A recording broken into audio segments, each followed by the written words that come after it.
भीम नाम सत्य है, जय भीम नाम सत्य है, जीवन मरण सत्य है, जय भीम नाम सत्य है। अरे नीले कबूतरों, राम नाम सत्य था, सत्य है और सत्य रहेगा।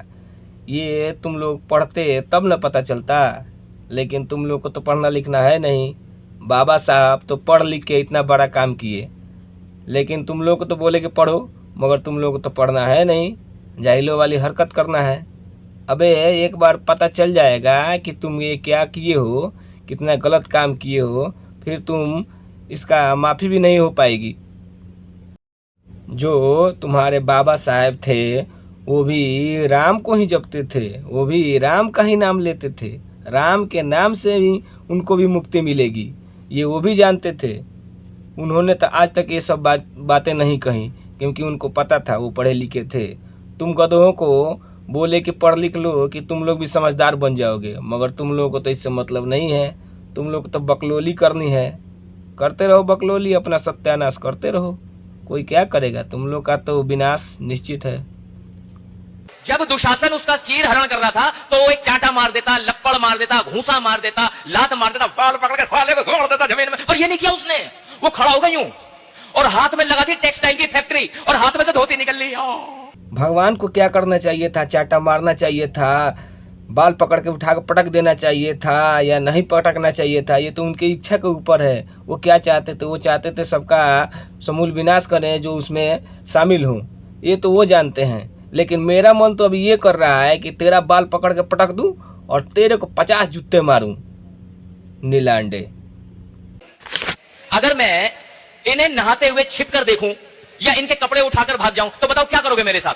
ढंग से न कूट दोगे।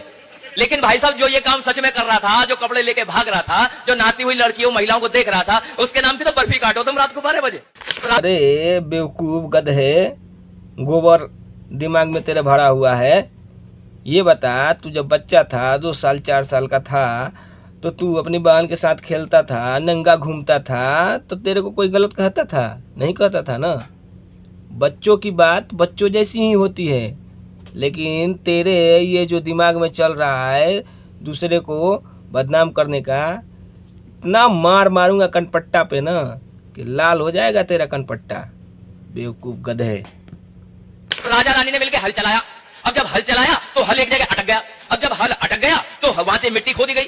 अब जब मिट्टी खोदी गई तो उसमें से घड़ा निकला। अब जब घड़ा देखा गया तो उसमें एक बच्ची थी, तोड़ के बच्ची को बाहर निकाला गया। उस बच्ची का नाम रखा गया सीता। मुझे एक बात समझ में नहीं आई, मैंने अपने गुरुजी से पूछा, उन्होंने कहा गुरुजी ये साले बच्चे खुदाई में निकलेंगे। अवतार क्या होता है ये तेरे नीलांडे तेरे दिमाग में नहीं आएगा, क्योंकि तू तो जाहिल है। तेरे को क्या पता कि माँ जानकी का क्या शक्ति है, क्या स्वरूप है, ये तो तेरे को मालूम चलेगा नहीं। लेकिन तू अपनी गंदी दिमाग से जो बात किया है, इससे तो लगता है कि तू अपने बाप को भी बोल सकता है कि पापा डैडी आपने तो मुझे गलत टाइम पे पैदा कर दिया, आपने तो गलत तरीके से ये काम कर दिया है, आपको थोड़ा लेट करके करना चाहिए था, आपको थोड़ा पहले करना चाहिए था।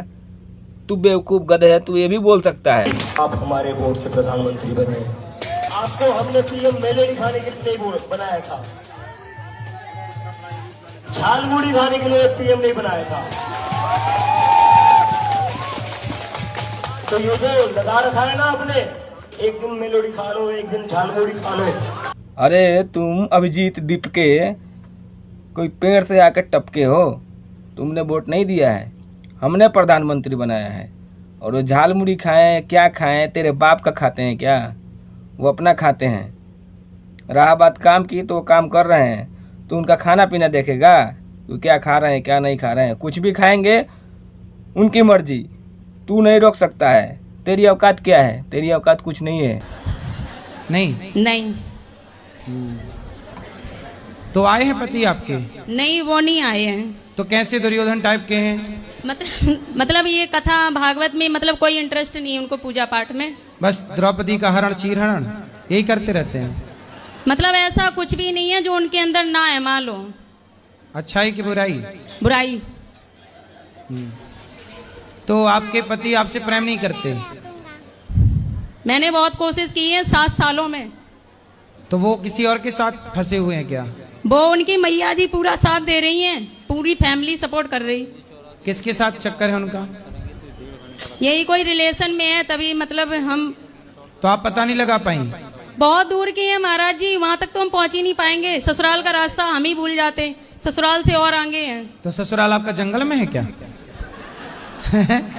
वे इलाहाबाद में है, टाउन एरिया में है थोड़ा। तो आप ससुराल का रास्ता ही भूल जाती हो? तो किसी और के घर में तो आप नहीं घुस जाती हो?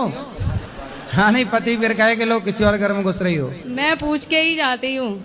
वो गुरुजी मुझे हर पॉइंट पे गिराने की कोशिश करते हैं। आप गिरो ही मत, अच्छे से खड़ी रहा करो। हैं? पकड़ के खड़ी रहा करो खंबा। नहीं नहीं गुरुजी, मेरा बिल्कुल भी मन नहीं है। क्या मन नहीं? दुर्योधन जैसे इंसान के साथ रहने का। हैं? दुर्योधन जैसे इंसान के साथ रहने का।